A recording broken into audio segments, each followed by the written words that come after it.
Welcome to this edition of the Kagan Implementation Network webinar series. Our focus in this edition is a challenge faced by many leaders. How do we implement Kagan with secondary? We'll hear strategies and practical insights from our featured speaker, Principal Justin Warnke. Justin brings a wealth of experience as a teacher, coach, and now principal of Jefferson Junior High in Woodridge, Illinois. Since first introducing Kagan Cooperative Learning in 2014, Justin has led his school through a building-wide implementation that has transformed student engagement, relationships, discipline, and achievement. I'm excited for us to learn from Justin's perspective on building buy-in, overcoming resistance, and strengthening implementation at the secondary level. Hello, everybody, and welcome to this edition of the Kagan Implementation Network webinar series. This is a professional learning community for school leaders, both at the district and building level, who are trying to implement Kagan cooperative learning. And it's for anyone at any level of implementation. So from discovery and exploration all the way through, been implementing for years. And I'm really excited to tell you about one person and share the experience of one person in particular who has been using Kagan Cooperative Learning for quite some time. And that is our featured speaker today, Principal Justin Warnke.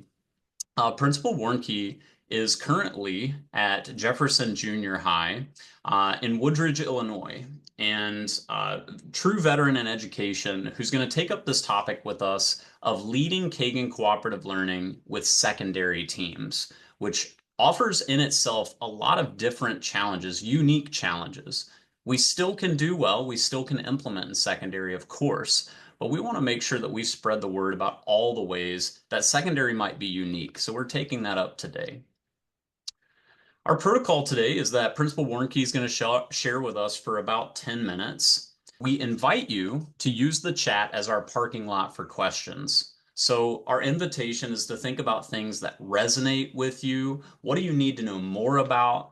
And what information do you need so that you can go back to your site and use this advice today with your school or district?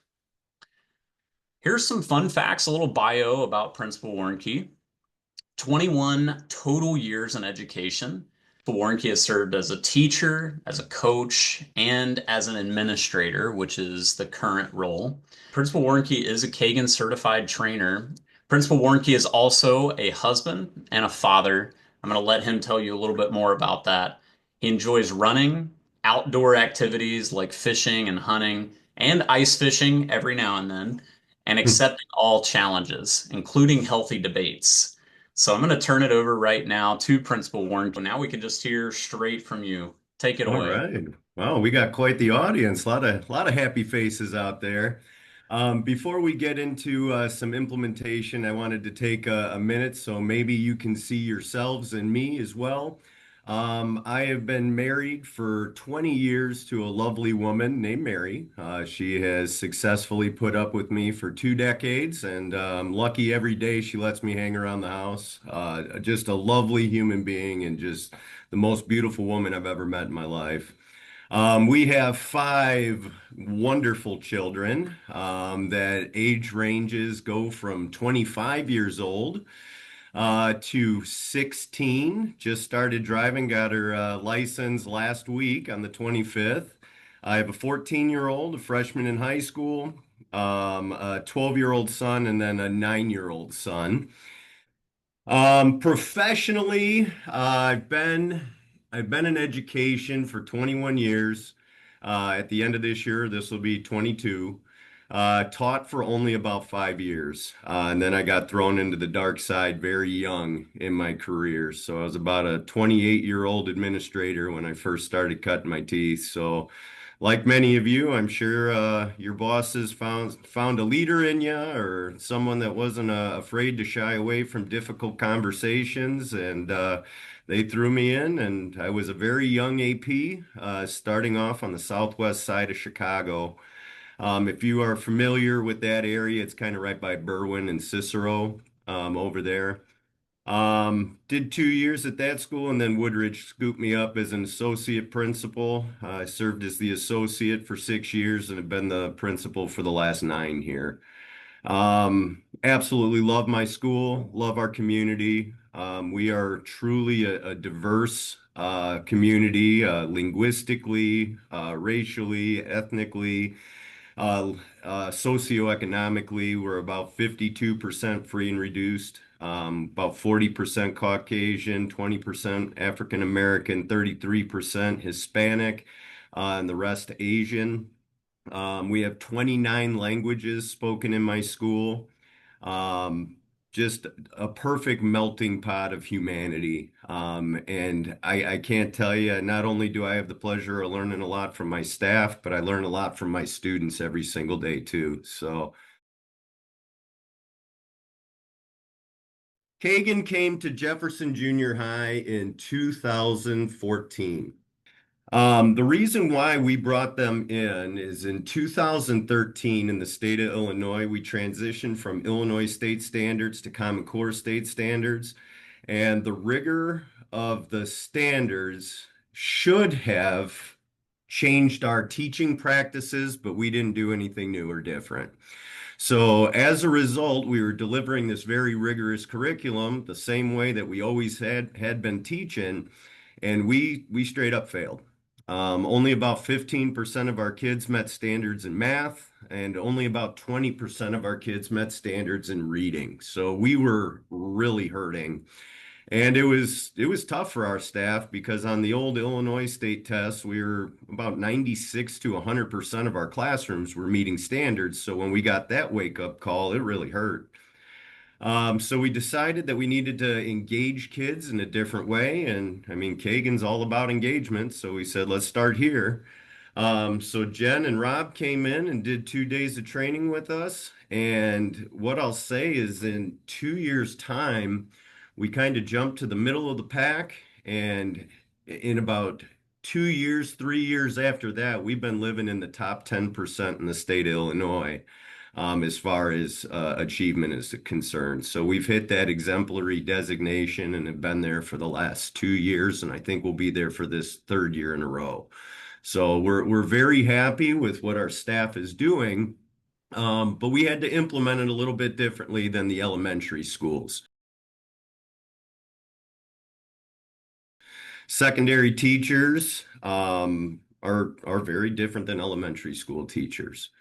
And we really needed to take time to help staff see their content areas in the structures. Because if secondary teachers don't see their content in the structure, they're going to be very resistant, or they'll say, this is for babies, this is for little guys. My kids are learning to be academics, and we don't have time to play these games. So to kind of help is our teachers really needed to not just learn from me through our cooperative meetings, but from each other. And we spent a lot of time having staff own different structures and present them to each other in the faculty meeting and making sure that they could make the structure relevant to each one of our departments so that they could see how a round robin fits into social studies and history, how it fits into civics, how it can be used in chemistry and physics and in biology. So it could be seen how to teach complex math equations. So it could really promote high levels of thinking in the classroom. So our staff really owned the implementation, and it wasn't something that we did to teachers or did to kids. It became part of our DNA here, and our staff really took a significant role in the implementation of it.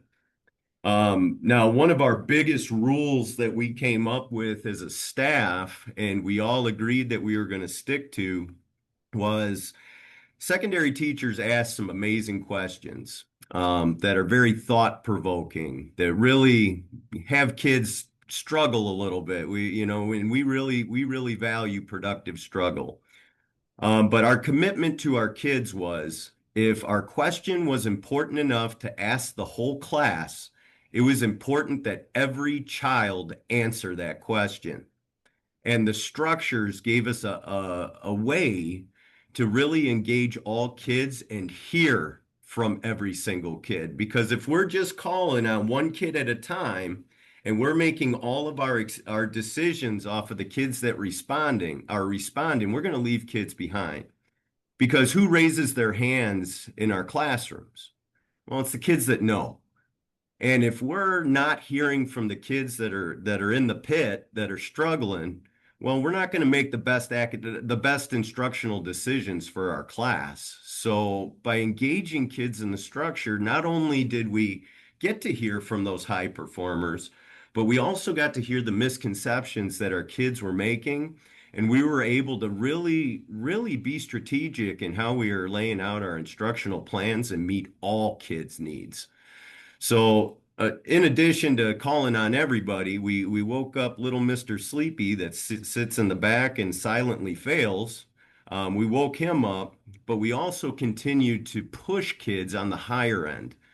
When we do structures like Rally Robin or continuous round robin, the student has to come up with that big idea, but then we don't allow their brain to turn off. They have to come up with another idea and another idea and another idea. And then we also win the kid that maybe doesn't know yet because they get to hear a good response from a kid that knows. And that may help jog their previous memories, may help make a connection to what was previously taught recently. And then we start seeing our kids on the struggle bus starting to give better responses as well. So our big rule, if your question is important enough to ask the whole class, everybody better answer it.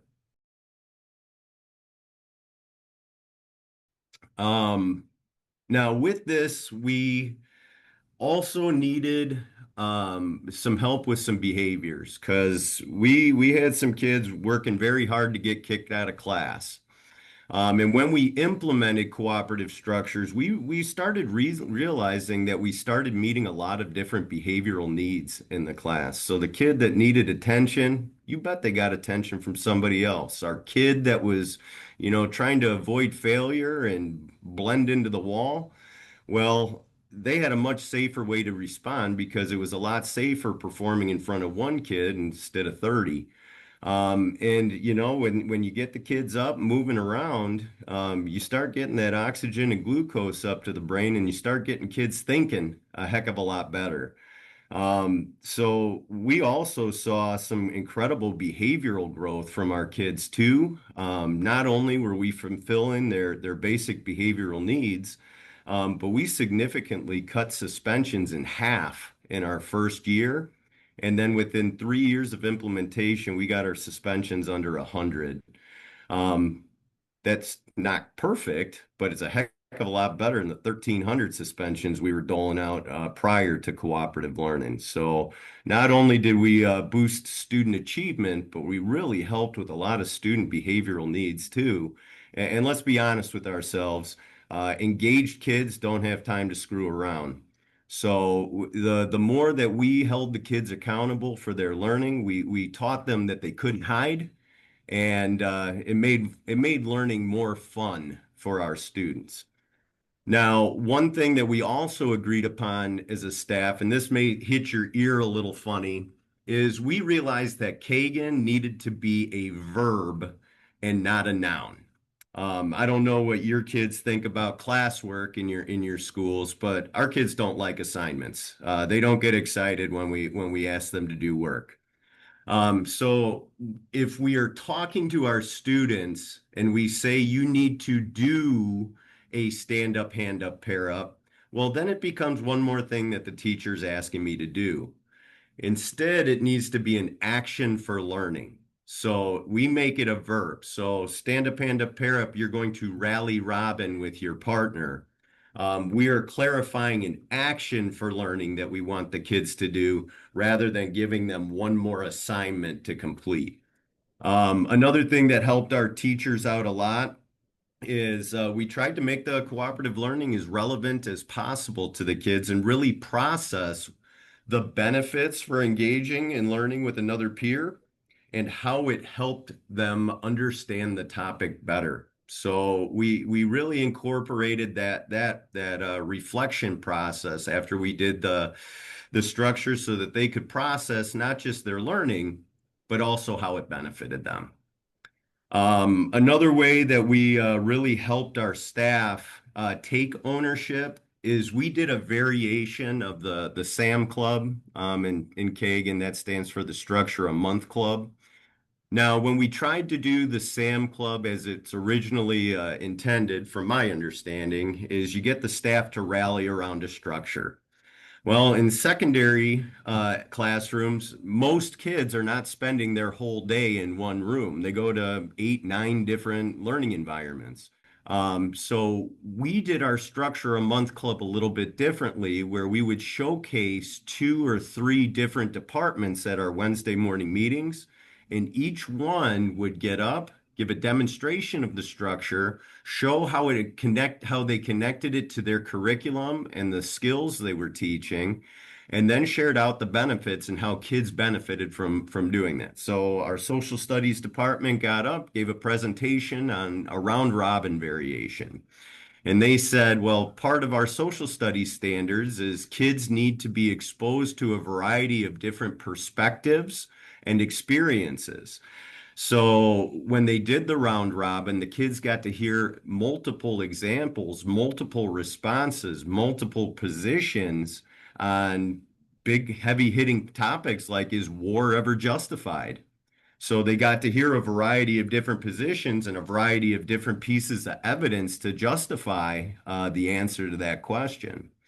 We had math get up and teach Rally Coach. And Rally Coach is a huge skill acquisition, and math is very procedural in nature, so that structure landed very well.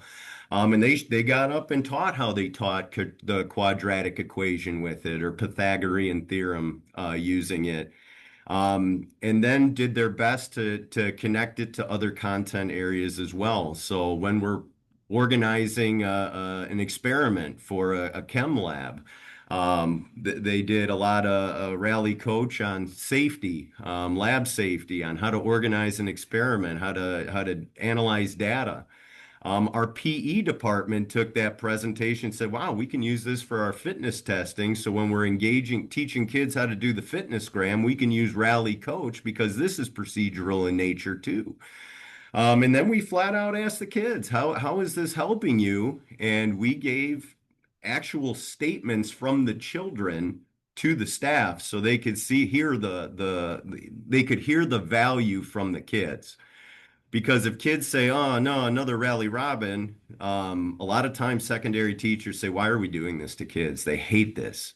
So if we can highlight the positives, many teachers really value what the kids are saying and are more or less resistant to implementing something new. This is all really great stuff, Justin. You made my job super easy today because you covered a ton of great points without needing any prompting from me. Something's on my mind, and I want to make sure we cover, your unique position as both a full-time principal in public education, and then also the role that you play when you go and support other schools. How you would respond to a common concern that we get both on our district level and just school-based workshops. Sometimes high school teachers will say, this is not for my students. Kagan is elementary. What would you say in response to that? How would you win or try to work with those folks? I could not disagree more. And I think that the teacher just hasn't had the right structure shown to them, or they haven't made the connection to their curriculum and the content that they're teaching. So as a trainer, as a principal, I'd be asking questions like, what unit are you teaching coming up? Well, I'm a physical education teacher. I am doing rules of 3 games. So I'm teaching flicker ball, team handball, and ultimate frisbee. So, okay. Now, what are some of the big things you want kids to learn? Well, I want them to know the rules, first of all. I want them to learn how to be good teammates, how to be honest, and learn a couple techniques and games to keep them healthy for the rest of their life. So, okay, well, in a rule of three, is there only one rule? Well, no, there's three. Okay, well, what kind of questions might you ask to help kids understand the rule of three? Well, I'm going to ask them, what's the rule of three? All right, and what kind of response would you like out of that? Would you like a one sentence response, a two sentence response? Do you want them to give you the rule and then explain it? Well, yeah, I want them to explain it. Okay, cool. Well, have you considered doing a time pair share? Because then they can declare the rule, but then they have to explain the rule as well. Yeah, that sounds cute and everything. I go, but don't you want the kids to remember that rule? Because they're going to apply that same rule to, it sounds like three other games. Well, yeah, I want that. Well, this is a tool to help kids not just memorize the rule, be able to apply the rule and really think deeply about that rule. Is that all things that you want to accomplish? Well, yeah. So I think you have when you're working with secondary teachers is you can't just tell them.